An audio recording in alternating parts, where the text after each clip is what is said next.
हम लोग देखने वाले हैं क्रिस्टल फील्ड थ्योरी। इसकी शॉर्ट ट्रिक देखेंगे जो आपको एकदम से याद हो जाएगा, आपको याद रखने की जरूरत भी नहीं पड़ेगी। इस तरीके से इस वीडियो में आपको समझाया जाएगा।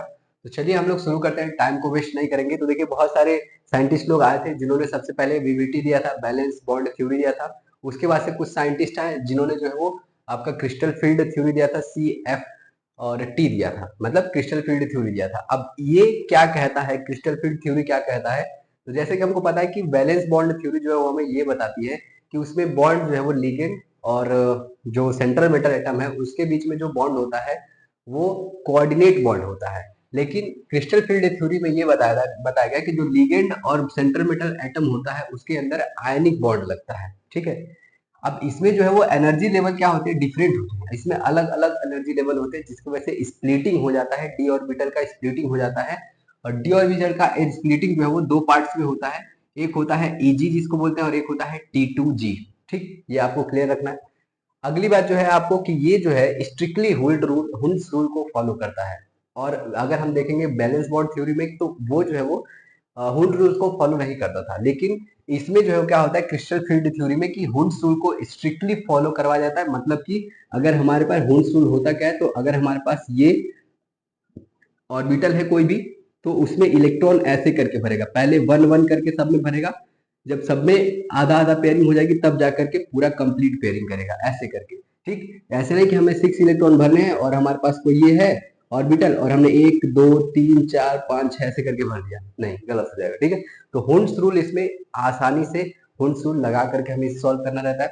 उसके बाद से कुछ लो स्पिन होता है और कुछ हाई स्पिन होता है, अब इसके बारे में हम बात करेंगे। लेकिन इससे पहले कि देखिए कि जो क्रिस्टल फील्ड थ्योरी होता है उसमें जो डी ऑर्बिटल होते हैं उसके एनर्जी लेवल थोड़े अलग अलग होते हैं। एनर्जी लेवल अलग अलग होने की वजह से ये जो डी ऑर्बिटल है, ये इसके आयन जो होते हैं वो दो पार्ट्स में टूट जाते हैं।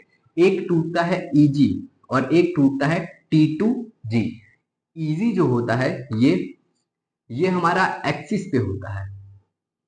ये जो Eg है मतलब dx² y² और dz², ये हमारे एक्सिस पर होते हैं। और ये जो होता है T2G जो होता है ये हमारा प्लेन पर होता है। ठीक है, ये बात आपको याद रखनी है कि एक्सिस पर जो हमारा Eg जो होता है वो एक्सिस पर होता है और जो T2G होता है वो प्लेन पर होते हैं। ठीक है, जिसकी वजह से इसमें रिपल्शन फोर्स थोड़ा कम लगता है, इसमें रिपल्शन फोर्स बहुत ज्यादा लगता है। ये एक्सिस पर होते हैं। अब Eg में जो होता है वो दो आते हैं, मतलब 5 हमारे हैं डी ऑर्बिटल में। अब ये दो अलग होते हैं, तीन अलग होते हैं क्योंकि इनके एनर्जी लेवल डिफरेंट होते हैं। अब दो एनर्जी लेवल होते हैं उसको हम लोग बोलते हैं Eg और इसमें आते हैं, एक आता है dx² y और एक आता है dz²। दो हमारे आते हैं इसके अंदर Eg के अंदर, एक आता है dx² y² और दूसरा आता है dz²। दूसरा जो टूटता है वो होता है T2G में आता है dxy dyz और dzx। ये तीन ऑर्बिटल जो है वो T2G के अंदर आते हैं। तो ये बात क्लियर होनी चाहिए कि जो हमारे क्रिस्टल फील्ड थ्योरी के अंदर ये जो डी ऑर्बिटल होता है उसका एनर्जी लेवल डिफरेंट होता है, जिसकी वजह से एक Eg में टूटता है, एक T2G में टूटता है। Eg जो है वो दो होता है, x² - y² और एक z², और इसमें dxy dyz dzx तीन इसके अंदर आते हैं। ठीक है, अब देखिए ये जो होता है मतलब Eg जो होता है इसके अंदर रिपल्शन ज्यादा होता है क्योंकि एनर्जी हाई होती है, और वो एनर्जी जो है वो लगभग होती है 0.6 और पूरा कंप्लीट जो होता है वो होता है 10 dq होता है। ठीक, और ये जो है वो लगभग 0.6 की होती है। और वैसे ही ये जो इसका एनर्जी लेवल जो है वो कम होता है, अपने एवरेज एनर्जी लेवल से ये कम पे जाता है, तो इसीलिए T2G जो है वो 0.4 होता है। ये बात याद रखिएगा कि Eg का एनर्जी लेवल एवरेज से ज्यादा होता है, रिपल्शन इसलिए ज्यादा होता है तो 0.6 होता है। और ये T2G का जो एनर्जी लेवल होता है वो एवरेज पॉइंट से कम होता है और वो कितना होता है 0.4 कम होता है, 0.4 एनर्जी लेवल होता है। ठीक है, अब उसके बाद मान लीजिए हमारे पास अगर एक स्ट्रॉन्ग फील्ड लिगेंड है जैसे कि साइनाइड, और हमारे पास कोई Fe+2 है। ठीक, मान लीजिए हमें 6 इलेक्ट्रॉन फिल करने हैं, 6 इलेक्ट्रॉन हमें फिल करने हैं, तो वो कहाँ पर फिल होंगे? तो 6 इलेक्ट्रॉन है, इलेक्ट्रॉन जो है वो हमारे 6 है, 6 इलेक्ट्रॉन भरने हैं।